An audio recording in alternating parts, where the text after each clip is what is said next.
Hello and welcome to Realms Edge Gaming.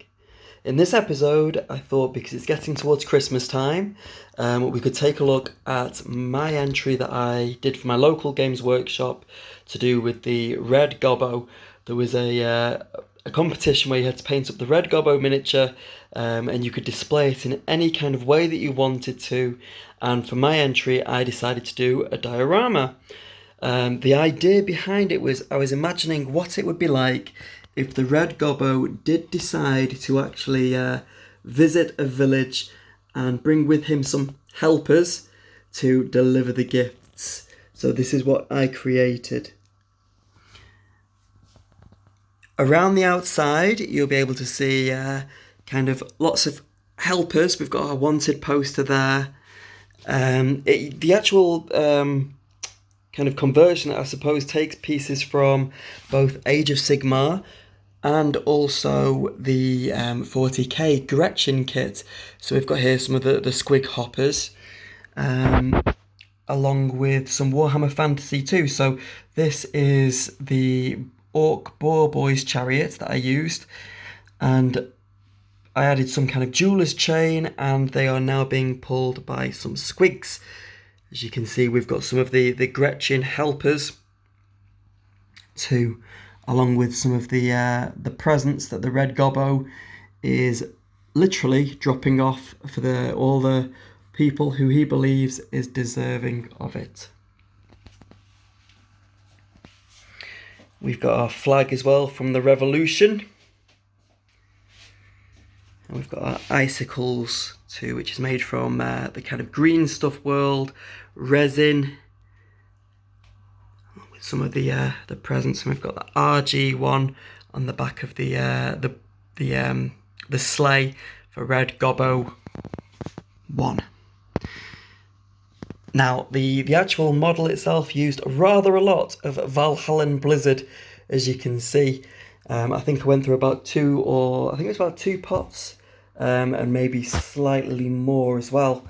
Because when I was doing the conversion, I actually made a bit of a mistake. When I was marking out where the chariot was going to be positioned, I used a purple pen, and unfortunately the ink actually bled through the snow, so I had to keep kind of topping it up and putting more and more onto it. So the Red Gobbo was painted separately, and then I've just positioned him in there. The presents are made of just kind of MDF and balsa wood, and then I used green stuff to do the kind of the wrapping, and then use the Citadel range of paints to paint them in bright colours, just so it would stand out a bit more. The house, the building itself, I built entirely from scratch, using kind of balsa wood, the MDF 6mm thick MDF there. I used green stuff on the base. As you can see, it's kind of got like a kind of pebble effect, and then I used one of the rollers from Green Stuff World to kind of get that textured effect on there. The paints that I used to kind of paint the house are entirely from one of our kind of local stores called B&Q. And then the actual roof is done using cereal card that I kind of built up. In total, the whole thing took me about a month from start to finish, but I wasn't working on it all the time. It was kind of in the evenings, as and when I could. Well, I was lucky enough to actually win Best Converted in the store. But if you would like to know more, feel free to drop a comment below.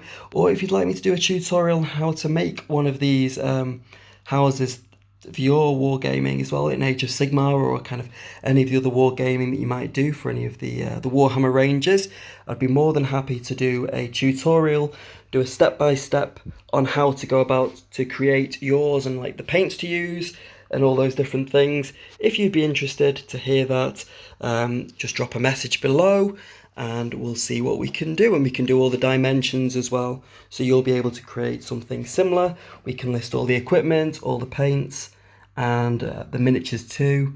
Or if you've got any ideas about like some of the little finer details that you'd like to know how they were created, just let me know. If you could subscribe to the channel, that would be amazing. And we'll speak soon. I hope you like the diorama.